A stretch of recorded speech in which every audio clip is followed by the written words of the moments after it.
You're listening to the Home Staging Show podcast and this season 3, episode 8.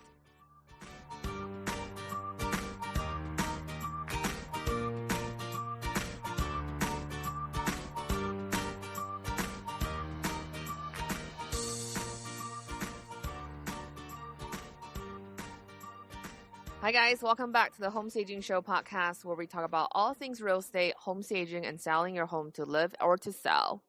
Our show is brought to you by our in-house product, EcoJo, the eco-friendly St. Joseph statue home selling kit. In real estate, there's a tradition of burying St. Joseph statues for good luck. But because of the existing products on the market were all made with plastic, we made an eco-friendly version named EcoJo. He's all natural, won't harm the earth. For more information, you can visit www.ecojokits.com.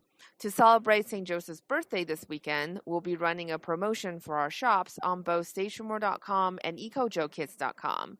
Just check out the show notes for your coupon codes. On the show today, I interview an in-house stager from Maryland metropolitan area. She has worked for top 2 brokers in her state.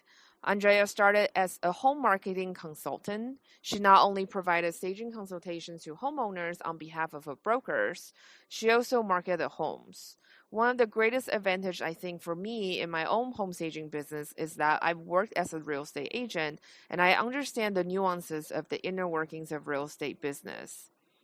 And for Andrea, because she also has a strong marketing background, I think it's very important in a stager if you want a stager who understands what moves the inventory, what makes buyers buy your home, and how to market the home properly. I think this is a really great opportunity for us to hear the behind the scenes and what her design process is like for advising homeowners on how to stage their homes themselves. We recorded the show at the end of year last year during the holiday season. So when I asked Andrea on the show about how many consultations she had done, she did about over 300 consultations and reports from last March through December.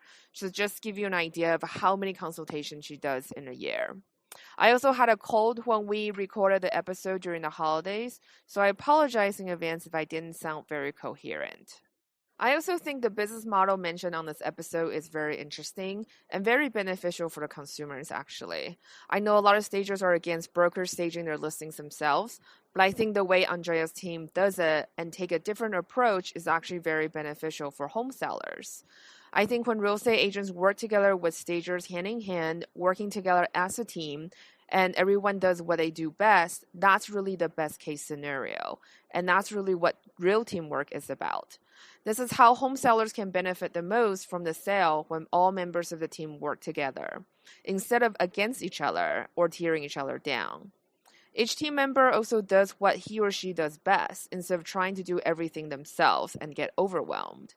I think that's a very important distinction from agents who list, market the homes, and does a hands-on staging on top of that. Having done work on both sides, I personally think it's a lot, especially if you're handling more than one listings at a time. On the show notes, I'll also have a downloadable that includes Andrea's go-to colors. Also, I totally spaced last week about the show. Last month, we celebrated our 10-year anniversary. It's been a really long road to get to where we are now for Stage for More. A lot has changed in the last 10 years, especially this year since I'm going back to school for short courses and styling intensives, and living abroad on top of that. So it's going to be really interesting to see where Stage for More is this time next year. I'm also feeling more like a human now after having stomach and intestinal issues for the last 3 to 4 weeks. I'm still on the road to full recovery, but I feel much more at ease and more normal at this point. So thanks again for coming on the show today. I hope you enjoyed the episode.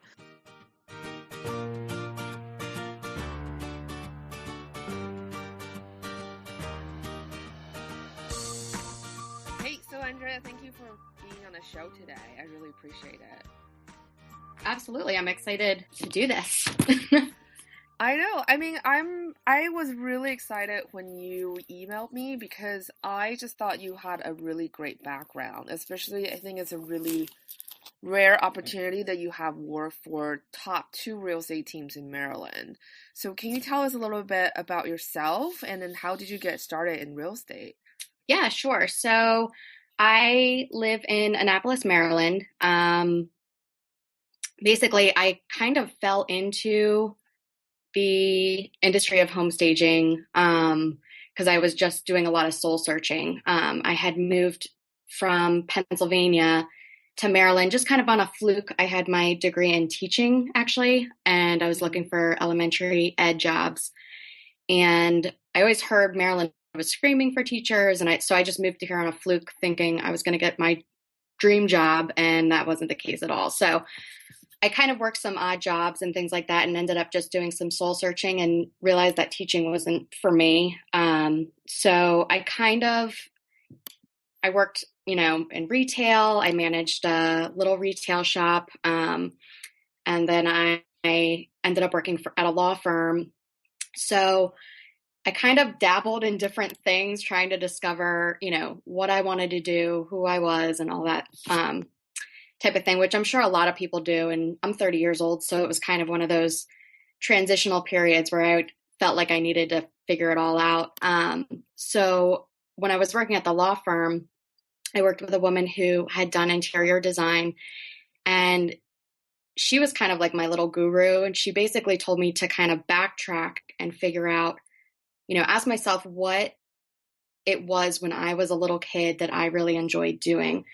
And it took a long time to figure it out, but my parents moved a lot. My dad was in banking. So basically with bank mergers and things like that, we had to move all the time. And I loved cleaning my closets out, rearranging my room. I loved when we had a showing, to clean up my room and make up my bed and all that stuff, which most kids would not. I was just kind of probably a freak of nature, but I really enjoyed doing that. So I thought of that, and then I looked into it a little bit more and found the industry of home staging. And I actually signed up like on an online class just to kind of educate myself on that industry. I read, blogs, I went on all sorts of websites. And during that period when I was at the law firm and kind of digging into this, I found on LinkedIn this opportunity to work for a real estate agency under Long and Foster, and it was for a home staging position. So I just applied for it, and they had faith in me and they hired me. So I started doing that, which I really just kind of fell into it, and I couldn't have been more lucky in terms of that position because they're one of the top teams under Long and Foster in the country. So basically my job role was very, very detailed. I was a home marketing consultant. So not only did I do staging consultations, I also marketed the home. So I learned the real estate industry very quickly. I inputted the listings into the MLS. I not only staged them, but I would go back for the photography appointment, and I would basically make sure that the home is ready and, in great order for the photo appointment. And then I would come back and I would create the actual marketing brochure with the photos and things like that and do the copywriting for the brochure. So it was a very intense job. And it's very, very high paced for that type of real estate team that I was working for. They had about 50 agents, and I had a territory with, there were 4 other home stagers. So we worked as a team.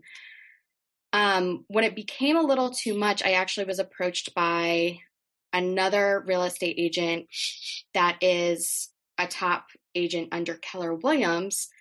And it actually was the competitor of my boss. So it was a little risky for me to move over, but it was a chance that I was willing to take because it was more focused towards just staging homes, which I felt like with my previous position, I really didn't get to focus on that because it was so fast paced and I had so many other job responsibilities that this was a little bit more important to me. So I joined this other team that I'm currently with, and they also have about 50 agents, and I do home staging consultations again. And it's just me and one other home stager, and we go in and we do the consultation with the sellers, and then we write up a detailed report, and that's pretty much the brunt of it. So I really get to focus on my time with the sellers and really taking my time to get to know them and their needs and things like that, as opposed to going from one appointment to the next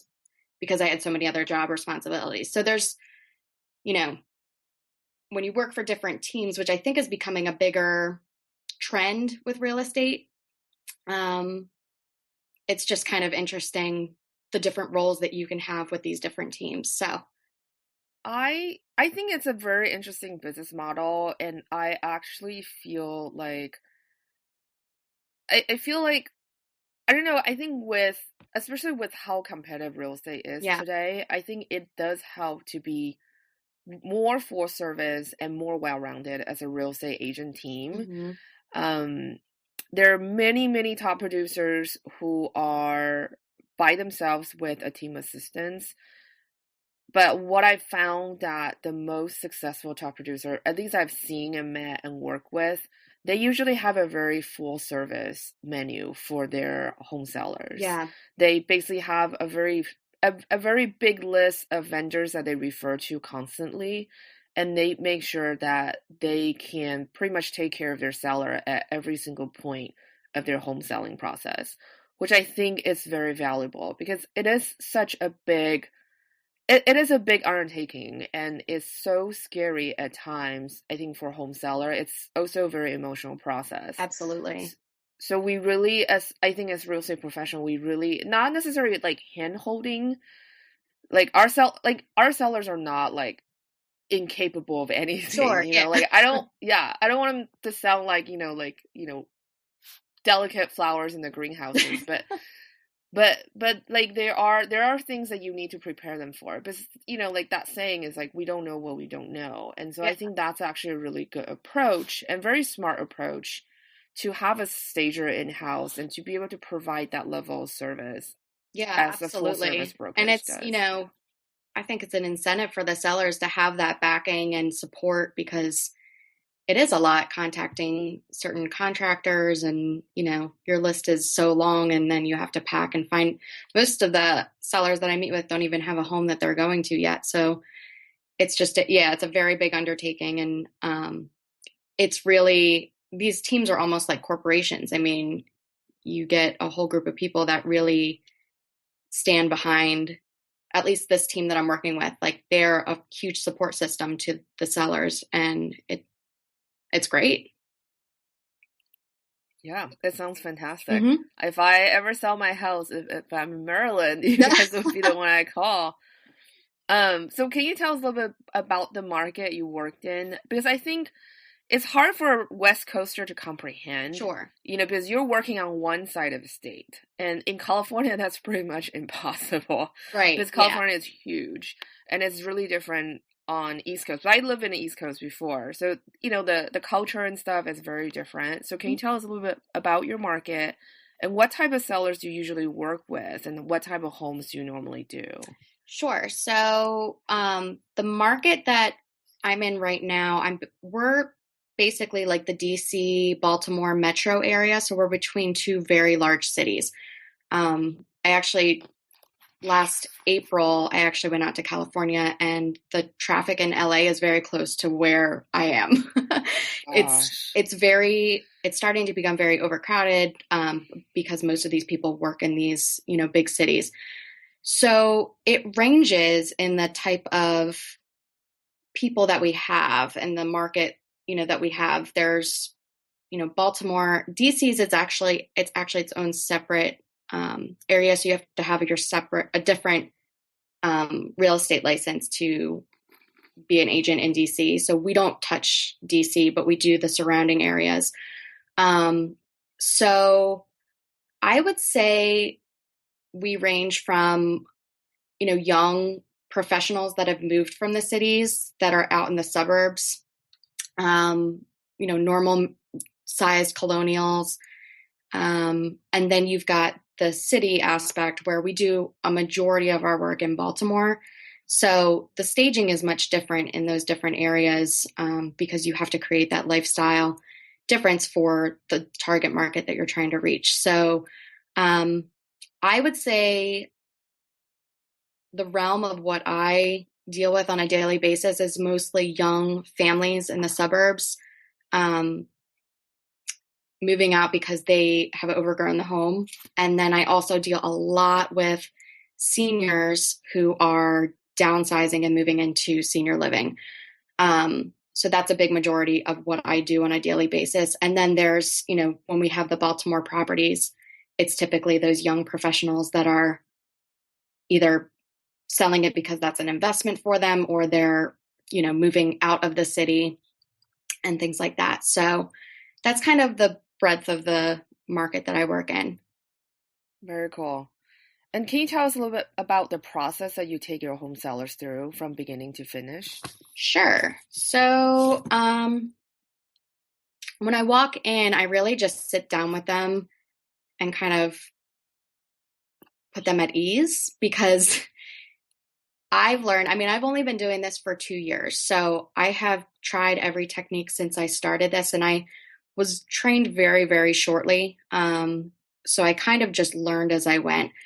When I originally started, I would, introduce myself in the foyer. I would ask for a tour, and we'd jump right in, and I'd tell them what they needed to do, and they would be writing things down. And I quickly learned that that's a bad way to go about doing it, because you really just stress people out, and you're in their home, and you're just kind of dictating to them what they need to do. So what I love to do is to walk in, sit down with them, talk a little bit about the home, how long they've lived there, what their favorite parts about the home have been, and things like that, because I do get some information for our marketing team to use in their brochures and things like that. So I do have to get a little bit of information about the home, but it also allows the sellers to be at ease with me and feel comfortable with me. So after that little intro, I do, during that intro, also kind of just explain to them the process of staging, whether they understand it or not. And I actually present them with a packet full of information of just general staging tips and kind of how to live in the home while they're on the market, because that's a difficult thing to do too. So I kind of go through all of that with them, and then I have them tour me through the home. So number one, I can get an idea of the layout of the home, which typically it's a traditional colonial that I've been in 5,000 of, and they all look the same, but I still like to kind of get an idea of what needs to be done, the type of furniture that they've got, how much furniture they have, and kind of where the focus areas are. And after that tour, then we sit down and I kind of give them an idea of what the priority areas are going to be in terms of the most amount of work that they're going to have to put into getting the home ready. And then I really just ask them their permission if I can walk around on my own and just get the notes that I need to develop the full report for them, which I do off-site of the home. I'll kind of organize it room by room with a checklist on, things that they need to do and how to arrange furniture and things along those lines. So sellers are always open and comfortable with me by that point to let me walk through their home. And I really I use my phone. I open up my the notes app, and I just type room by room what needs to go, what needs to stay.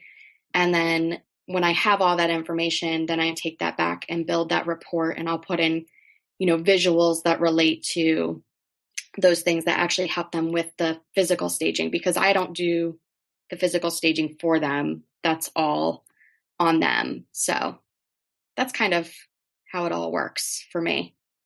That's pretty cool. And how long does it take for you to do a report? To do a report, I can usually finish them in about an hour, sometimes less, but it depends on how detailed they are. Because I do a lot of renovation work in terms of updates in homes, bathrooms, kitchens, all that. So I have a whole folder full of sourcing items, light fixtures, vanities, different types of granite countertops and flooring and all that. So those can sometimes take me a lot longer and can sometimes take about 2 hours. So they are very time consuming, but I try to make them as detailed as possible, because that's really all they get from me, because I'm a complimentary service to them. That's awesome. So it's a complete complimentary consultation that your brokerage provides Yes. to the seller. Yes. That's amazing. That's Yeah, awesome. it kind of is. Yeah. And so how many homes do you think you have staged through consultation? So with this team, I actually just last week calculated I was somewhere over 300. Just, Mm. I think I joined this team in March. So since Wow. March, I've staged over 300. And then there's one other home stager with our team, and she's been there, obviously before me. So I think between the two of us this year, we're close to like 700 or more, which when Wow. I calculated that, I was like, well, we need to hire someone. Yeah, it's a lot. And what is the close? I'm wondering, so is this part of the process? Because at the point when you're there to do the consultation, Mhm. did the sellers already hire you or they're still deciding? So the sellers automatically get us when they sign with our broker. Wow. And that's for any agent that works under, our team. So basically, they use it to their advantage when they're having a listing appointment. They'll say, and you get our stager completely complimentary, and we put together this report. And typically what we do is, I think in the staging industry, is close to, it could range from 150 to, upwards to $250 Hmm. for, an hour. And we're spending, an hour and a half, 2 hours sometimes with a seller. So they're really getting, a great service. And in my opinion, me and the other home stager, we're very detailed in our reports. So we're providing them that resource, which really, I think it takes a lot off their plate and helps them get organized with the move, which kind of decreases the stress. So it's definitely a great incentive. So once you wrote out the report, you send it to the sellers. What happens after that? Do they just stage the house based on your report, and then do you come back in and help them tweak the result and everything? It depends. If they are in dire need of us to come back, we will try. But I think between the two of us and traveling the whole state and our appointment load, we try to avoid any revisits. So we have sellers, sending us pictures. I get emails from people all the time.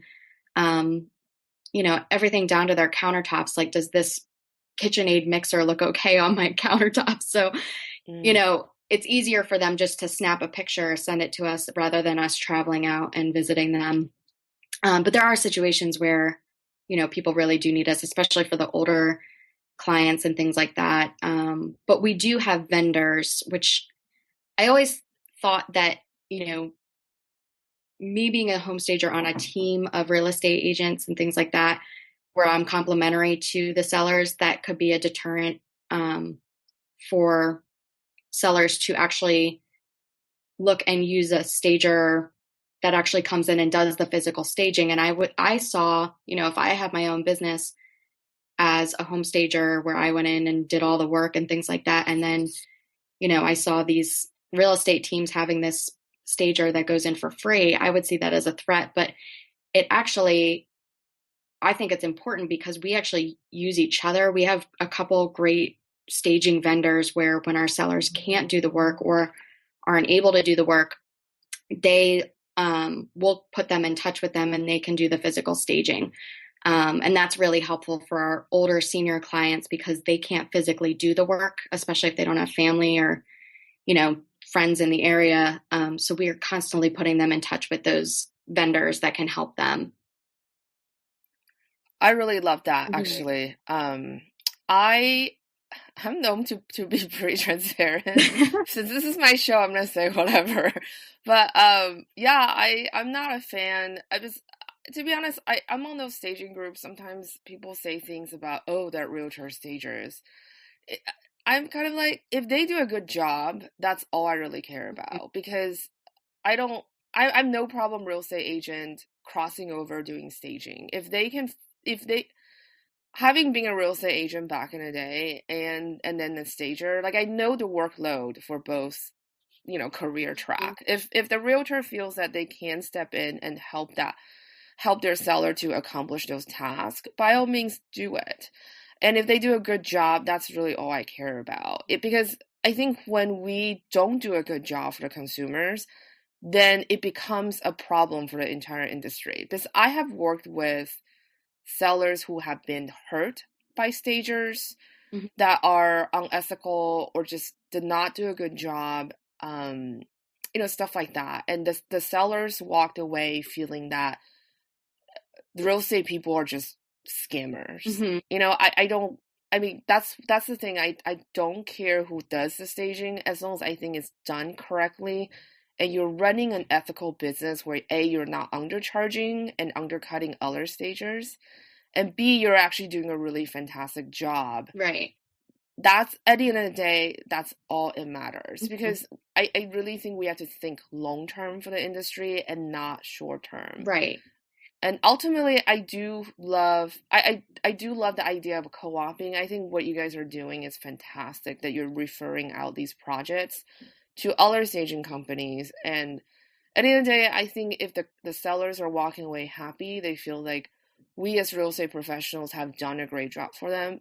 That's really all it matters at the end of the day. That's something I feel very passionate about. So sometimes when I read things like that, I'm just like,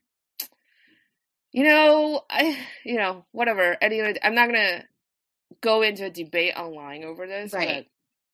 But I do think it's important to lift each other up and not tear each other down.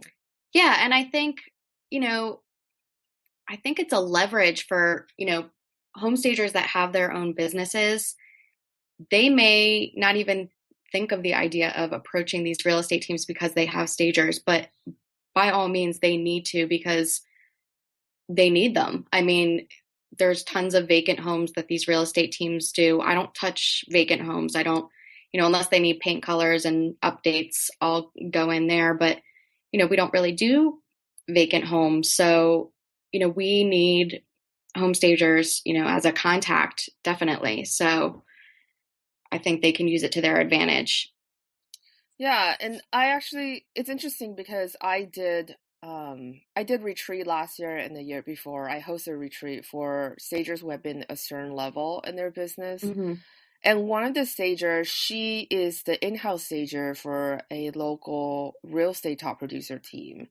And it's interesting because basically they gave her a budget, basically they gave her a credit card. They're like, just buy whatever you need for the inventory and they store it. So she has full creative control over the selling and the look of their listing. Wow. And it's a win-win situation because as a stager, you don't have to carry inventory and the realtor are getting the home sold and it's guaranteed that it's going to look fabulous and presentable.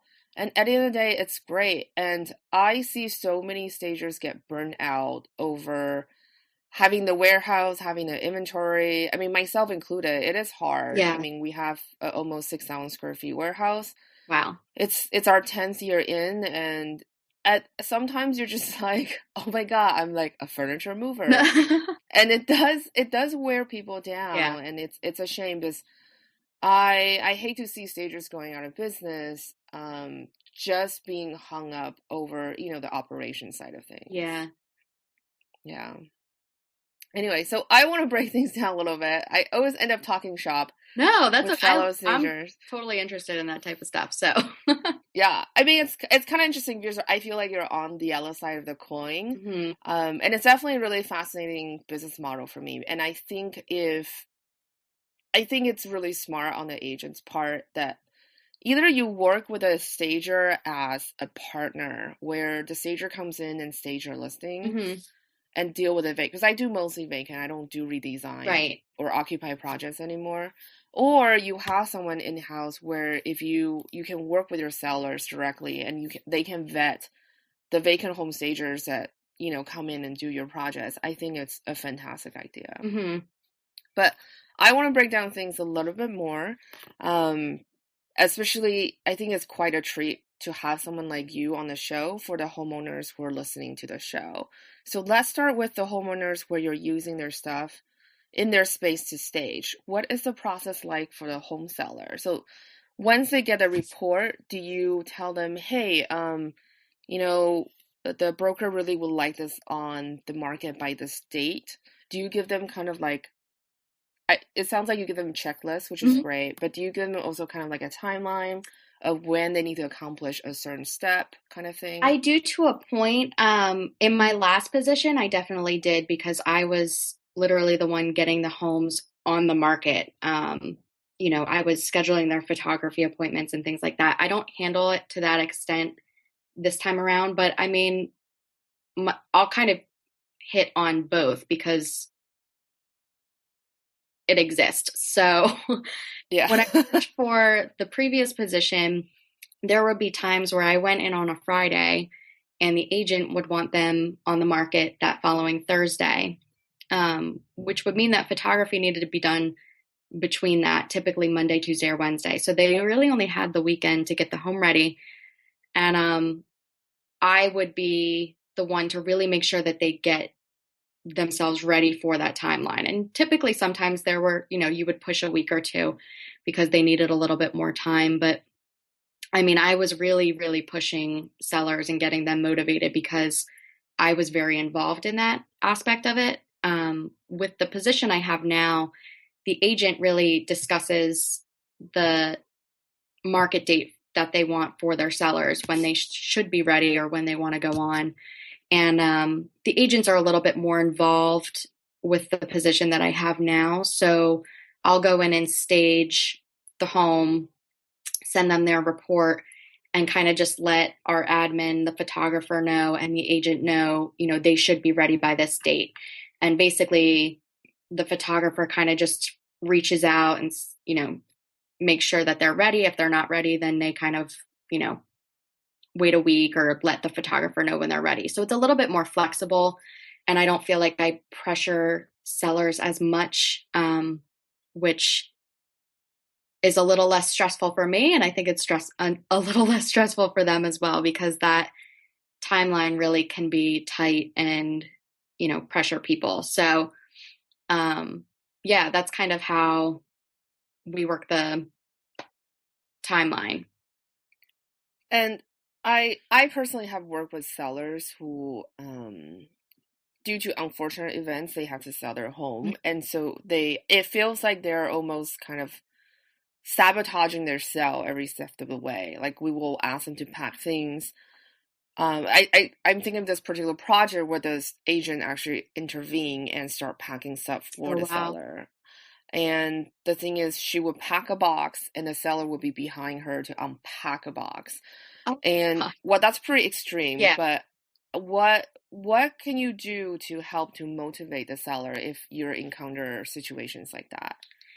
To motivate them, I feel like the hardest situations that I deal with, which I'm sure you've had experience with as well, is divorce situations.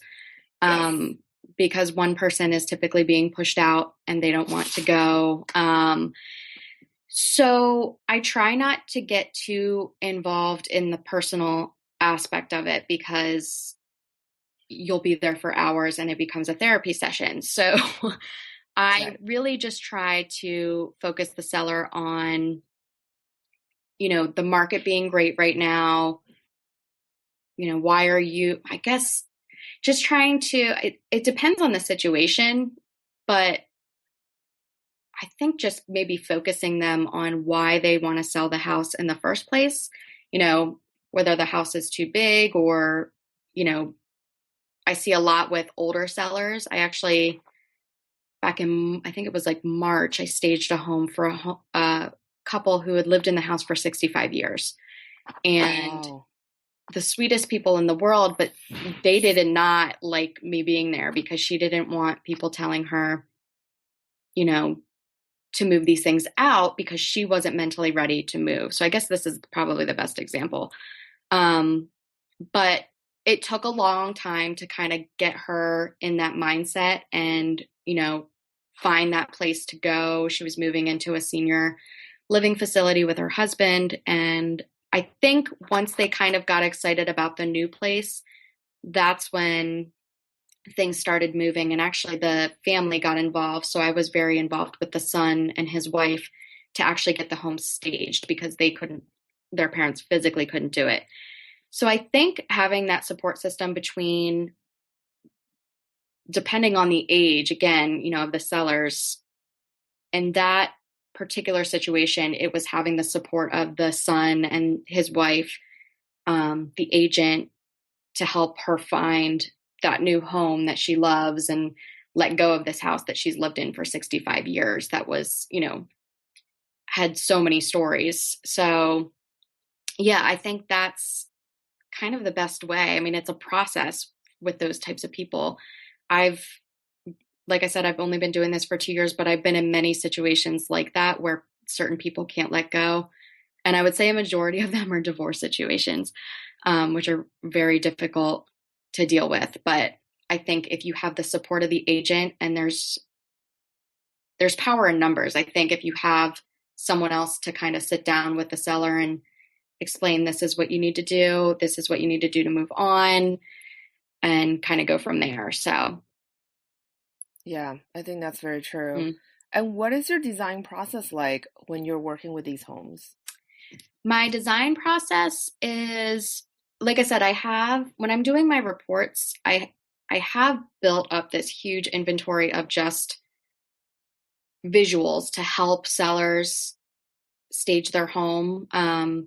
Things such as staging shelves, staging your kitchen, kind of those things to bring out the features of the home is my biggest thing in terms of design for staging a home to sell.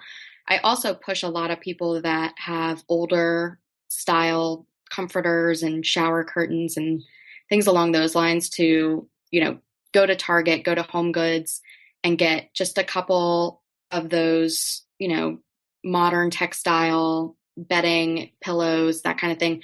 Because to me, when you see that older decor, it kind of makes you think that the home is older and it just dates it.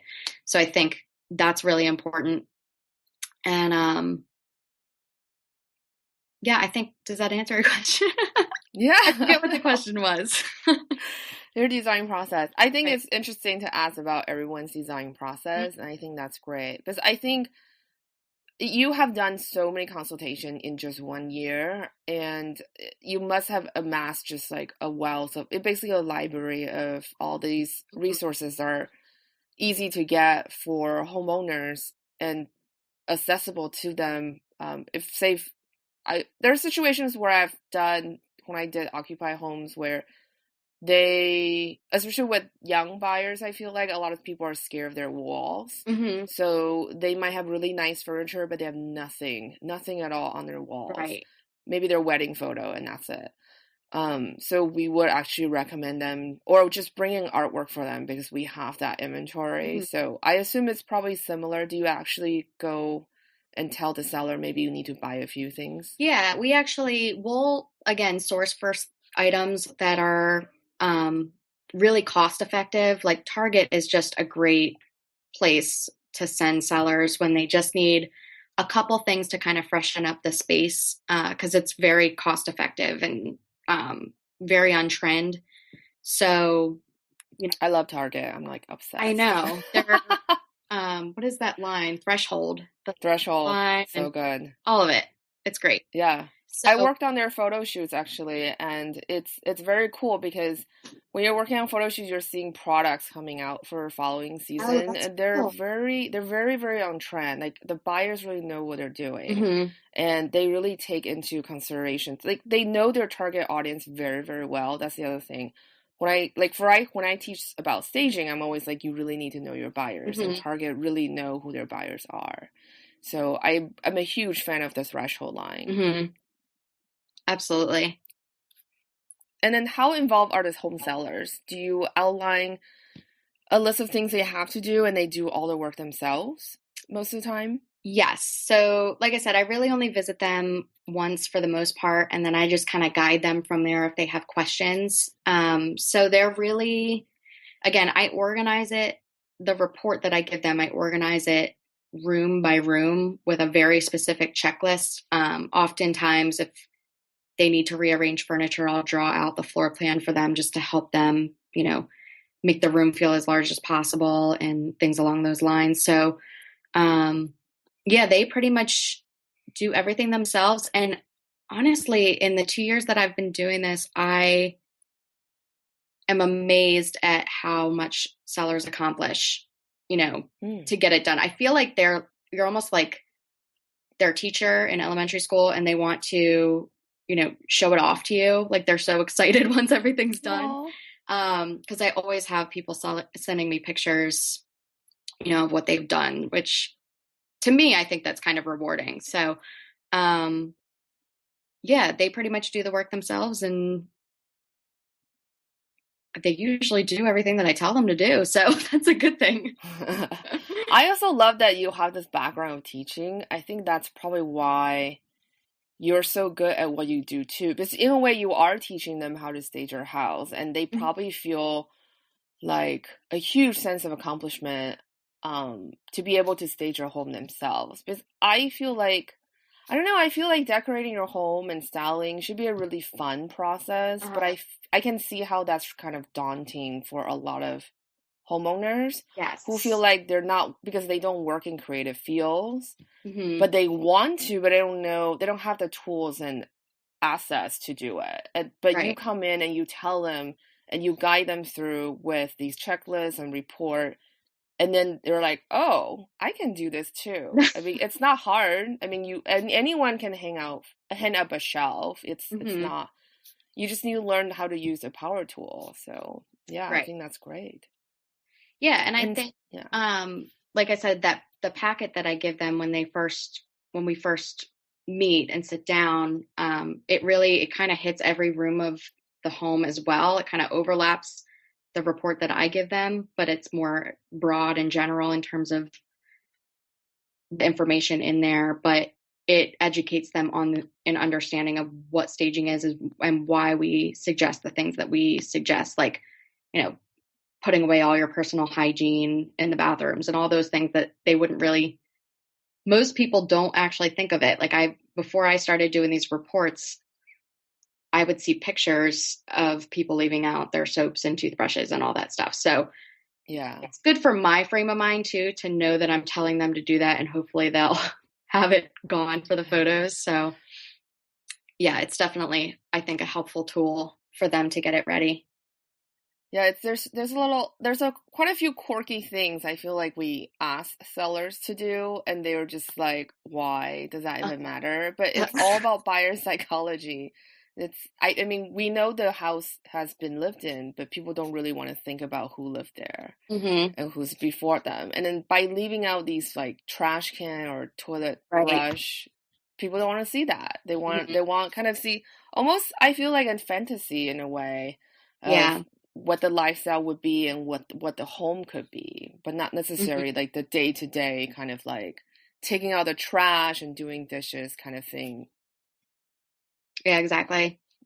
Yeah. So then do you find most of the time the sellers actually want to stage their own home, or they prefer someone to come in and do it all for them? I have really, again, when it comes to seniors, I feel like they really need help with getting it Mm-hmm. completed. But in general, I have never had anybody complain to me, um, about doing it because, it costs less to not have someone come in and, they need to pack stuff up anyway. So it's really just kind of starting the process for them of moving in general. Mm-hmm. So I don't think they mind doing it. And what are some of the biggest challenge you have encountered? Divorce situations. Oh, I really, divorce is hard. it Yeah. I is. remember going to site visits, these especially houses that have been through divorce. I mean, Hmm. the internal house looks like it just went through a war. Like there's things everywhere and Hmm. it's chaotic and the energy, it's just not, it just doesn't feel good. Yeah, I feel like every time I go into those situations, it just really becomes a therapy session and you can't focus on what you're there to help them with. Um, and I'm a listener, I'll sit there and just listen to them talk and vent and not know how to, I've Get learned out to, of yeah, kind of it. squeeze my way and, direct the appointment the way it needs to go. So those are very tricky. So biggest challenges, I think just in general, things that I've encountered aside from divorce situations is I really learned how to work with older clients, which I think it's the older clients are about 25% of our market. So they're all downsizing and they typically have, like that woman that I talked about earlier, she had 65 years worth of stuff in the home.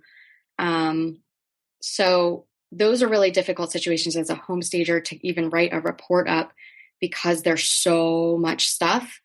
So at that point, it's kind of, I've learned ways to deal with that and work with it, and work with vendors that can help them downsize and go through that process. So those are challenging, but I think I've really learned to deal with those situations. And I love working with my senior clients. They're some of my favorite clients to work with. So yeah, I think those are the biggest challenges aside from just the volume of appointments that I handle. I mean, I just have anxiety about the spring coming up. It's just Oh God. so busy. And the traveling is crazy, but I love what I do. So I have to, as busy as I get, I kind of am thankful for being where I am because I'm learning so many different, you stage over 300 houses in a year. I mean, you encounter all sorts of situations. So it's all a learning experience. Yeah, I would say it's probably far more valuable than any home staging course you could ever take. Mm-hmm. To be honest, I Yeah. think being in the field is really the best way you learn. And I think that's why, for example, like doctors, they have to do their internship. Mm-hmm. So to be able to learn in the field, because there's so many situations that like a book can't prepare you for. Right. And dealing with homeowners, I think being in real estate, there's such a big component is actually just dealing with people. So Absolutely. if you actually hate people, don't be in real estate because you won't survive. That's the Right. thing. Yeah. Yeah. I remember my absolute first staging in person. The girl who was training me came with me, thank God, but I walked in and the woman was the biggest naysayer to staging. She was like, I don't understand why I have to do this. I don't want to move anything. And we went through the process and she was just one of those people that pushed back on every suggestion you gave. And I wanted to cry, but at the same time, I'm so happy that was my first appointment because I You learned survive very the worst. quickly Yeah. that those people exist and how to do it. So how did your trainer deal with that then? Like if the client was just like, no, no, no, I don't want to do any of this. Yeah, my trainer, she was actually fantastic. She had an interior design background. She'd been doing staging for years. So she kind of took the reins of the appointment. And I think it's something that I maybe should have paid attention to a little bit more. I actually didn't think about this, but she asked her if she wanted to sit outside and let us kind of walk through the home. And, I was writing down all the suggestions for her, from room to room, which is what I do now. I let the sellers sit to the side and then we walk through because I think it was that process that I was kind of spilling out the information and it was kind of attack mode. And, you have to be very soft with every seller that you work with, especially in the beginning. You need to gain their trust. So yeah. That's a really she good point. she took Yeah. over and we calmed her down. She really didn't do too much of our suggestions, but the house was on the market forever.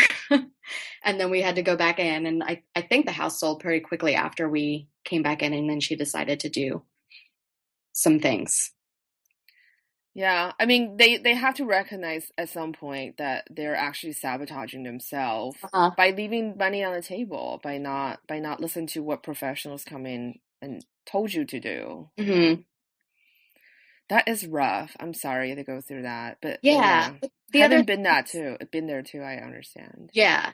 The other thing is too, though, with my position in these teams, kind of some of the sellers may not be open to doing it. And sometimes the agent kind of forces us on them to go in and at least give our advice. And, so it's different whereas, they're not hiring us to do it. We're kind of part of the service that they're signing on to, and we're there. So that can be a tricky situation, but I can tell you that's only happened to me like once or twice since I've been doing this. So That's very yeah. cool. I definitely have worked for agents like that where they would pay for a consultation. I go and work with their clients.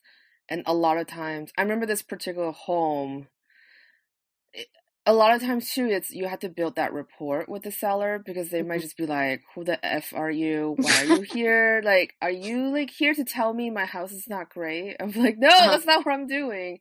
But it's just like we want to appeal to the target buyers for your home so you can move on and, make as much equity as you can and get your return on investment. But a Hmm. lot of times it is hard because home is such a personal and It is. emotional thing, and you definitely see the gamut, like divorce is really hard, death in the family especially too. Hmm. Most of the time people are moving on not for happy occasions, and that's the part of real estate I think most people don't think about because Hmm. everyone's like, "Oh, I'm getting married. That's why I'm moving." But there's also the other side of real estate. We have to be very empathetic with our Hmm. sellers and just think about what they're going through and work with them. Like that's where you really have to be a patient person and be Yeah, there for your seller.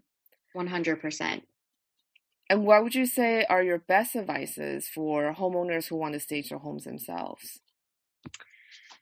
For homeowners that want to stage themselves, I mean, just the general staging guidelines, like depersonalizing, bringing down heavy curtains and drapes and things like that. Um, Say they don't have someone like you and they want to stage the home and then get it ready for market. Like, what are yeah. some of the best things they could do to help them out, basically? So one thing that it really surprises me because it seems like common sense. One thing that I tell, especially kind of older sellers, even the sellers that are moving into kind of transitioning into 55 plus communities and things like that, going through the home and figuring out what they don't plan on taking with them because they're downsizing. Um, so I always tell my sellers to kind of take different colored post-it notes, put them on, the things that they need to get rid of, get that out first, and then, go from there. And they look at me like I just gave them this genius piece of advice that they like love that technique because when you move, you have so much stuff in your house and you need to take it step by step. And I think sellers get so overwhelmed, and I'm one of those people where I'll pack up one room and start cleaning, and then I'll think of something in the kitchen and I'll go down there, and nothing ever gets accomplished. So I really try to focus the sellers and tell them to take things room by room and step by step. So clearing out the stuff they don't need, then it's easier to reposition furniture and things like that, store away furniture that doesn't fit in the room for staging, but they're planning on taking it with them. Um, so, it's a process. So they need to understand that, and they can't just go in the home and attack it. They need to really focus it room by room, I think, to get it accomplished in a timely manner. What about, like, in your report, do you actually tell them, like, for example, when I was working with seller, I usually be like, okay, this is the perfect situations that you have all the time and all the budget in the world. These are things I recommend you to do. Uh-huh. But if you run out of time, here are the minimal things that you have to get accomplished. Do you do that with your seller as well? Like, I at what do. point do they know that they're done staging?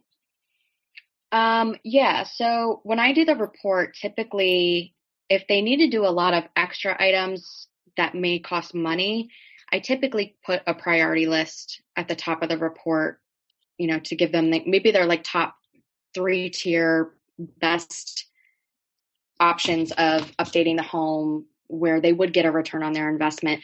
And then the brunt of the report is really getting the rooms ready room by room. Um, I hope I'm kind of staying on the same line of your question. No, I think that's fair. And Okay. but how do they know, like, at what point, like, the house is ready? I think that's where my question is.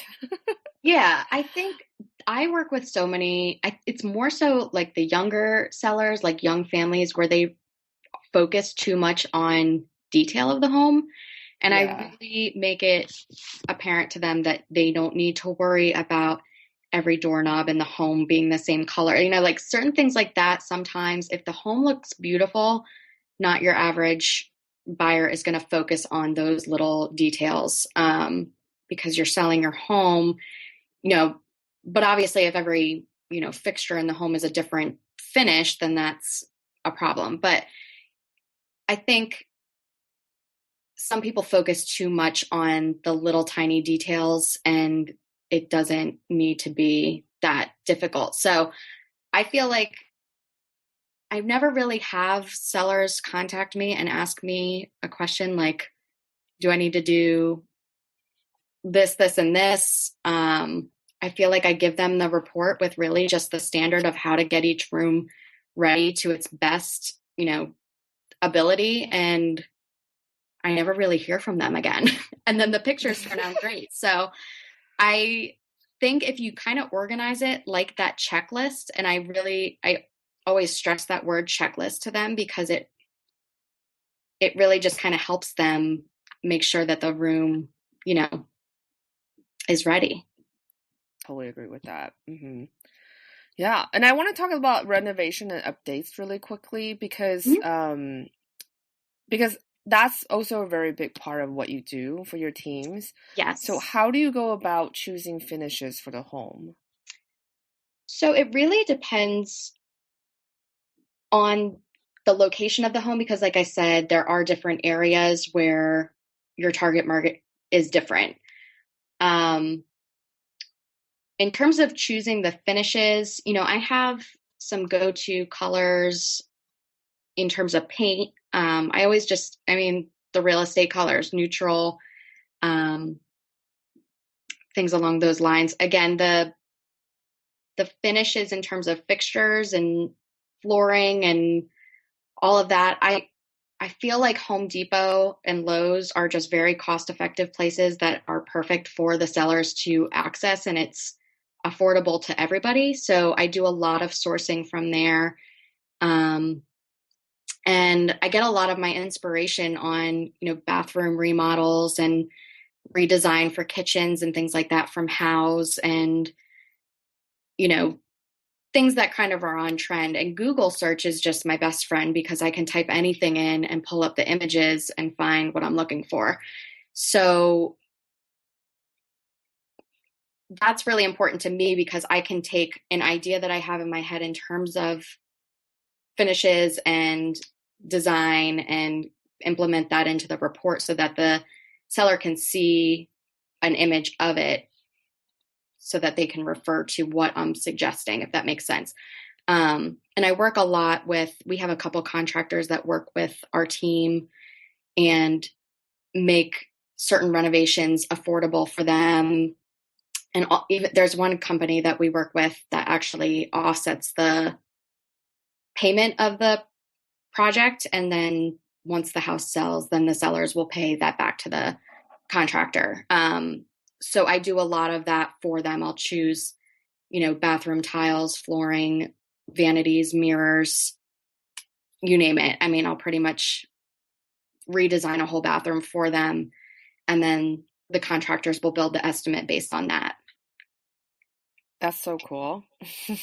I know. And it was so scary to me in the beginning because I don't have a design background. And it was really like House and Pinterest and HGTV, any article that I could read to kind of keep up on what is on trend. I actually would go to model homes in the area a lot because that's what's, selling that home and it's in the same area. And I think that's huge to kind of learn and figure out what is on trend and what works to get someone to purchase a home.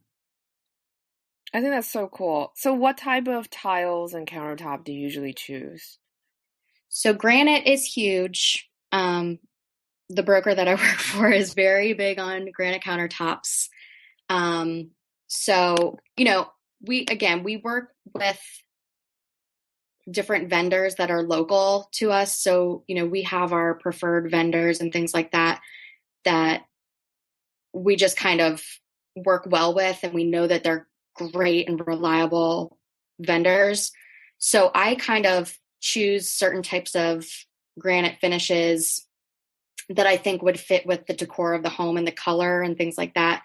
And then I let them, because I don't know anything about the cost of different types of granite and, wood flooring and things like that. So I'll pick the style, stain of wood, typically darker espresso stains. And I really just let the expert guide the sellers into what is best for them in terms of the cost and things like that. Because, I could look something up online and it could be super expensive and meant just for someone's personal bath remodel for living in the home. It's totally different for resale because you want to get them net return on their investment. So it's got to be cost effective.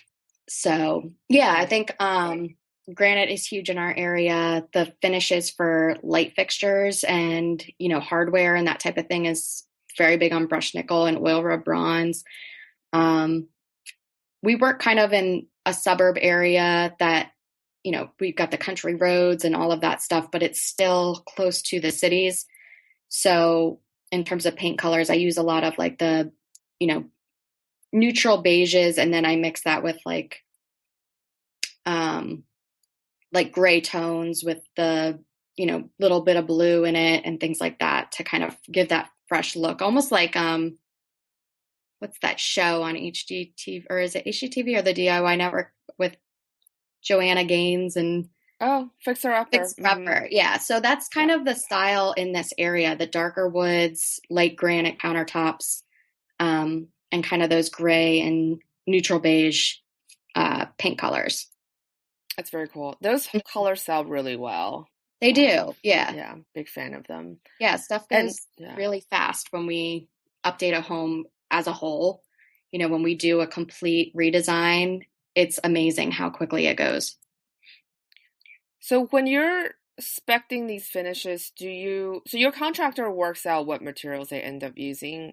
Yes. Does homeowner give you a budget saying how much they can spend, or you kind of pitch them different tier of like projects? Yeah. Again, on the report, so I don't deal with budget, and I don't deal with the sale price of the home. So a lot of the times the agent will kind of figure out just a general, based on the comps, this is what your house can sell for. But if you do these updates, we can get you top dollar and all of that. So I'm so sorry. It's like late in the day. I'm completely blanking on the questions. It's okay. No, I really appreciate it. It's probably 7:30 where you are, or 8:30. Yeah, 7:30. I had a long day today, so I'm sure. Especially holiday time. I really appreciate you coming on the show. No, it's totally fine. My brain's just not functioning. It's okay. I have a cold, so I'm not functioning to the full extent either. So it's fine. And so what does that time frame usually look like if they're doing renovations? Like, does your team just go in like boom, boom, boom, you're done in 30 days? Or how does that work for the home seller? Yeah, I mean, it depends on every situation. Basically, one of the contractors that we work with that defers the payment to when the house sells, they are typically finished within 3 weeks to a month, depending on their workload. Mm-hmm. They do little jobs to big jobs, but it really depends on when the seller is ready. So typically when we do these projects, it's as soon as the work is done, they go on the market. So typically, I would say it could take up to a month depending on the work, but we have contractors that can be in and out within 2 to 3 weeks. They will work as hard as they can. So, and I think going back to the last questions, I think I remember what you were asking, but I don't deal with any prices or budgets and things like that, which I wish that I did, because it would totally educate me, because I I just know general costs. I really don't know how much all the stuff that I'm recommending truly costs. But I do have enough education to know that something is worth putting into the home to get that return. So for the sellers in the report, like I said, I do that priority list of what's most important. Granite countertops, items in the kitchen, I always put first. Master bathroom type items I'll put in there, because that is all the type of areas that will get them the return on their investment. And then the contractors will, build the estimates and the prices and things along those lines. Oh, that's very cool. So do you hand your report off to a contractor and they add pricing to your report? I do When the homeowner typically, gets it? yeah. Like this morning, I was in an appointment with a contractor that the agent really wanted to work on this project. So whether the sellers hire them or not, based on the estimate, I was there with him and we work kind of hand in hand, even though he's not part of our team. But they really appreciate me sending the report with all the finishes, because that's one less thing that they need to do. Right. So I think it works really well. If the seller comes to you and they say they have very little or almost no budget, what do you usually recommend if it's like a outdated home, I mean? You can only do the best that you can. So I really just would do a staging consultation like I would for any other home. I would just steer clear of the things that I would normally suggest to be updated.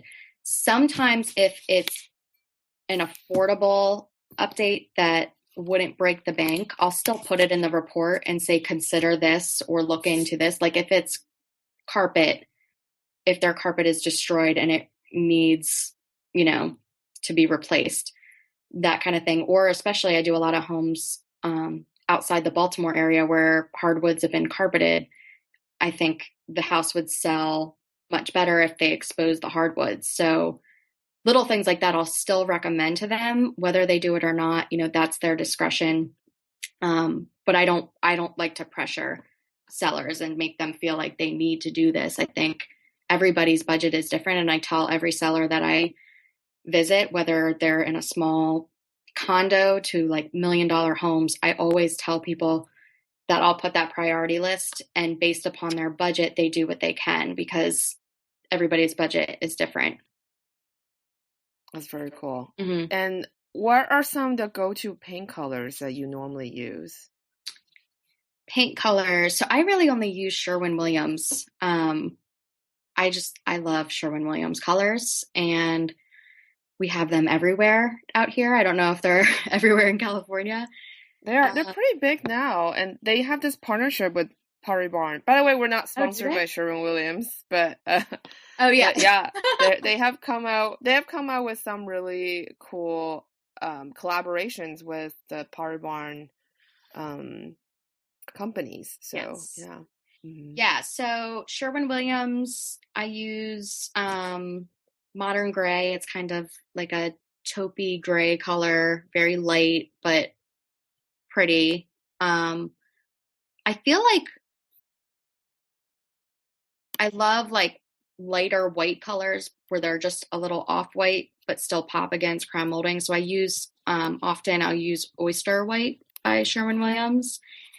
And I never know how to say this, but this is a beige color. It's called Maison Blanche, which I think is gorgeous. I've used it in a lot of homes.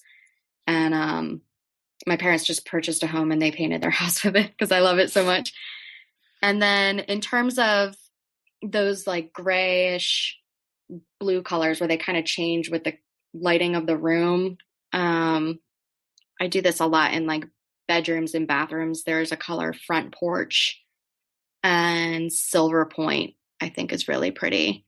So those are kind of just, I always keep them in my back pocket. But since we do so many in the same neighborhoods a lot of the time, I really have to try and my best to like mix them up, or else every house will look the same. So that's awesome. Yeah. I'm so tired of the real estate agent telling me that they painted the house with coffee. Oh no. Because that's like a really default kind of, I feel like passed down through generations of realtor Yeah. color. And now actually all the brands have a Swiss coffee now. Do So they? yeah, because clients like, what do you think of Swiss coffee? And I'll be like, Nope. it's great, it's nice, but maybe we should like switch it up a little. Yeah. And I have fan decks from Benjamin Moore, Sherwin-Williams, and Kelly Hmm. Moore. So I actually took the time and look at the Swiss coffee. And yeah, every brand has one now. That's so So funny. I'll have to it check. is. It's kind of like the real estate color for a very long time. Yeah. So it's nice to hear that you guys are switching it up. So that's nice. Yes. And how do you usually go about picking colors for the home? I bring my swatches to the appointment, and when I'm going around doing my draft, I'll typically, pull them out and figure out the colors while I'm there. I think it's very important. I've done consultations where I've taken pictures of the rooms and things like that and pick the colors while not being in the room, and I just feel like it's so much more difficult. So I just like to do it on site.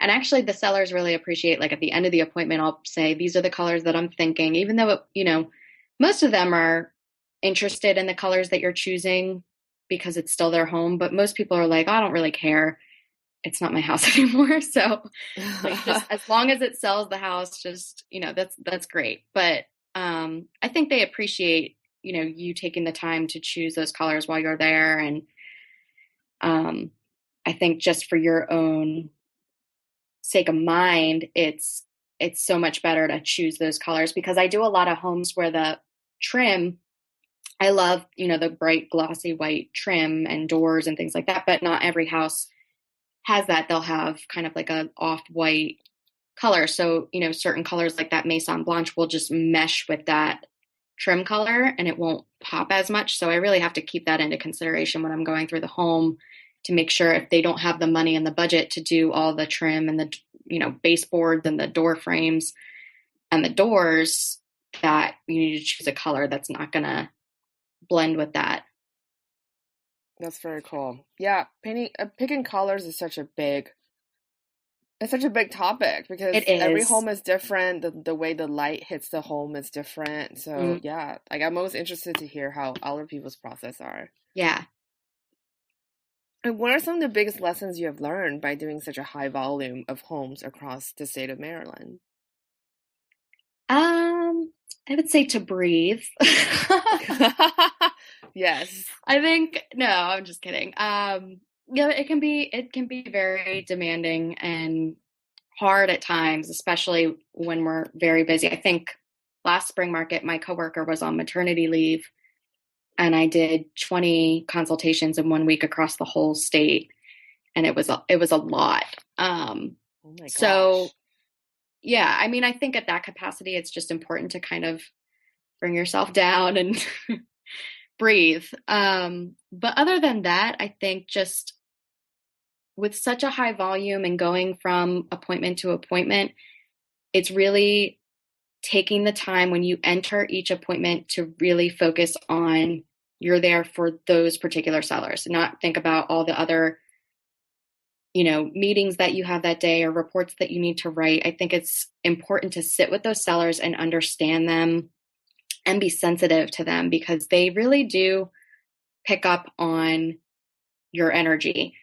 And Hmm. I always go back to that woman that lived in the home for 65 years and had a tough time moving out, because the funny story is she actually was a client of my previous agent that I worked for, and I had staged the home um, at that time. And one of the first stagings when I joined this new team was a takeover of the same property. And I walked in and I was like, oh, I've been here before. And she basically told me she didn't like me the first time because I was very stressed out. I had a lot on my plate. I had a lot to do. And I think I rushed the appointment.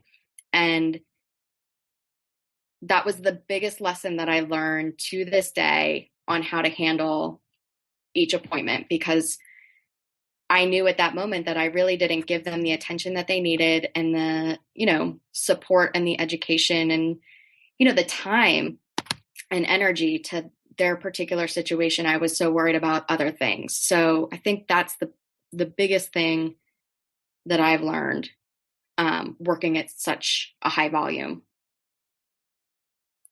I can't imagine. You're driving across the state. Oh my gosh. Well, How long do you usually spend in the car? I was so the team that I work for is not so built up in the Annapolis area. We're kind of on the coast. So my typical drive to a normal appointment is about 45 minutes, which isn't so bad. That's a normal commute. But there have been times where I had a staging about an hour and a half, hour and 45 minutes. And that's, if you have 4 appointments, you're driving about an hour in between each appointment. So I would say on average, it's sometimes like 5 hours of driving sometimes. And then, each appointment is an hour to 2 hours. And then you have report writing on top of that. So you can't do that while you're traveling. So I really should just get a personal driver. Yeah, so you can write report while you're in the car. Oh my gosh. That's insane. But it's fun. It really is. Wow. I have a whole new respect for you. Oh my gosh. That's insane. So I'm going to take a wild guess and say that your brokerage team is a huge fan and firm believer of staging. And how has home staging changed your business? I think that at the level that the agent that I work for is at, it's something that he needs to leverage his business. They implement a lot of great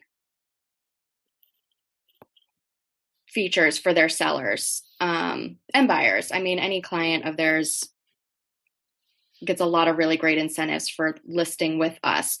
So basically, I think in terms of changing their business, it's just a huge marketing tool, the staging aspect of it. I mean,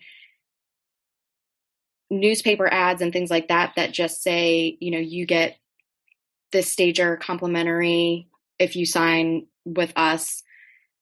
It goes a really long way. I mean, I think when I first joined the team, they put my picture in the Baltimore Sun with I didn't know that they put my phone number, but I got a couple phone calls from some people just interested in the staging, industry, what it was all about. And I didn't even know that the article was out, but it's just a really important part because home staging, I think, is becoming such an integral part of real estate. I mean, the two of them go hand in hand. And I think a lot of people know that when you list your home, it needs to be staged. I think that's becoming an expectation. So the fact that they give us away as a complimentary service is just huge, I think. So I would assume, awesome. Yeah, I've only been with them since March, but I would assume that it's only grown their business tenfold. So, yeah. I'm just curious, what other type of services do your brokerage provide your sellers with? They provide, so again, I said that we have, I think in Maryland, our the senior end of the market is about 25%. So we actually have a woman that works on our team that is focused towards helping all of our seniors, which I think is a huge thing. I mean, it's so important. And I never realized that before I joined this team, how great that is, because she literally will work with our senior sellers, explain, this stager is going to come in. She kind of helps support them emotionally, that will be coming in and giving suggestions on how to get their home ready, especially when a lot of these seniors, the homes they have not been touched since the 60s or 70s. So like one I did yesterday, I think it had like green and orange floral wallpaper in the kitchen. And this is something that's new to them, and it's just a lot to deal with. So she really holds their hands through the whole process. She takes them to lunch.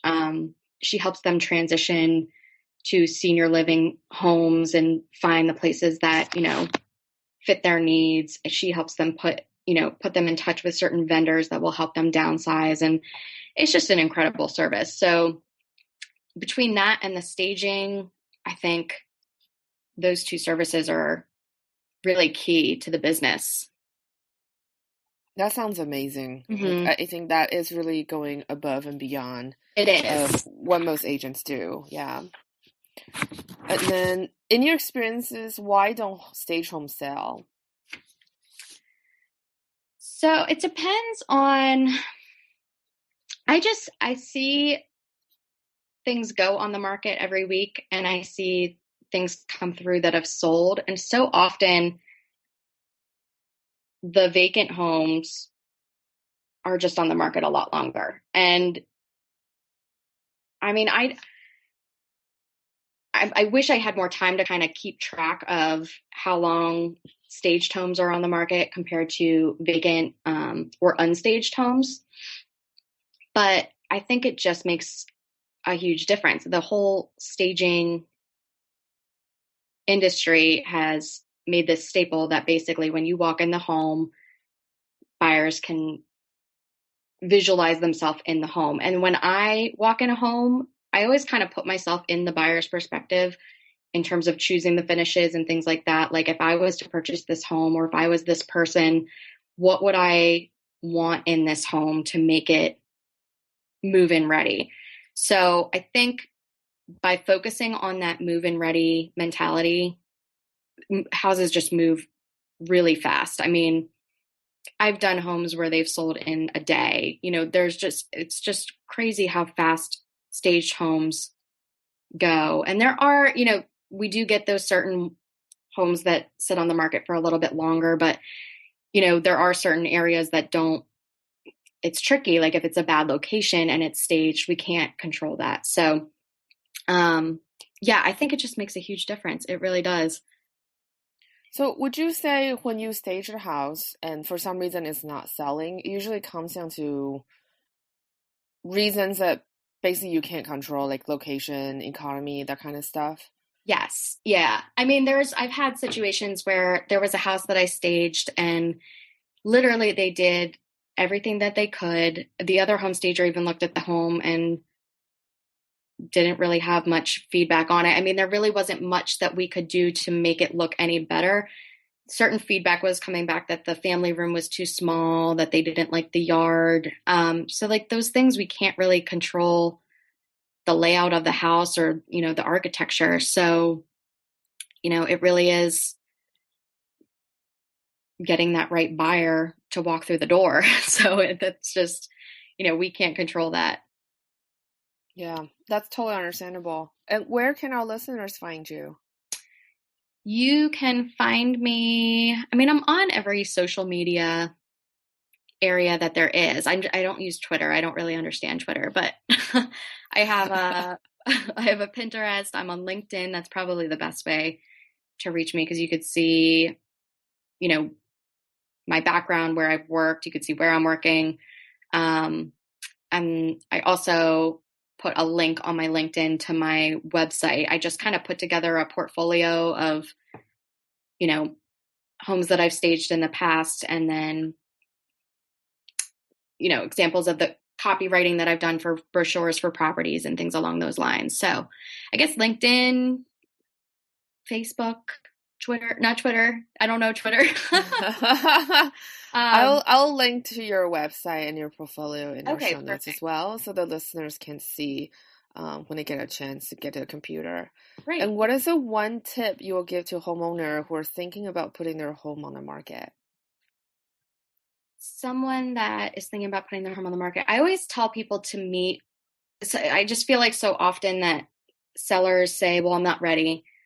I'll call you when I'm ready. And I always urge people to meet with me earlier than later because I feel like people hold off because they want to get, you know, the stuff out of the house that they need to pack up or put stuff in storage. But ultimately, by having me come in as early as possible, I can give them more time and I can give them that full report where they can truly get the home ready and basically build a plan for them as opposed to, possibly being stressed out in the process before they meet me. Because I really do notice people being at ease. And I've had agents tell me, thank you so much for talking with our, seller that this way today. You've totally put them at ease.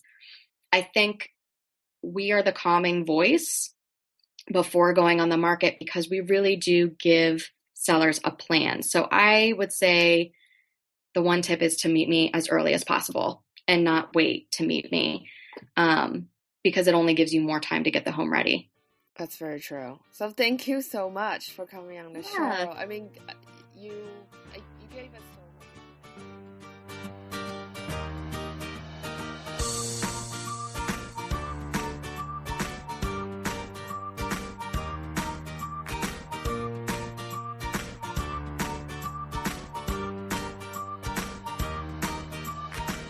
Hey guys, so thank you so much for checking out the show today. If you haven't connected with us on the Facebook group, please do so, because I'll be posting in there to see if you have any questions for our upcoming guests. I'm also currently looking for more guests to be on the show for season 4. If you know anyone or want to suggest someone, please let me know. If you enjoyed today's show, please leave us a review and rating on iTunes. Please, please, please. Because that's really how people find our show. And that's how we're going to keep the show going. So leaving a review and rating is actually very important. It'll only take you less than a minute to do so, but this will help us keep the show going. Also, don't forget, I'm going to share Andrea's go-to colors on the show notes today, so be sure to check it out at stageformore.com/podcast and select the episode. That's it. Have a fantastic week and happy staging.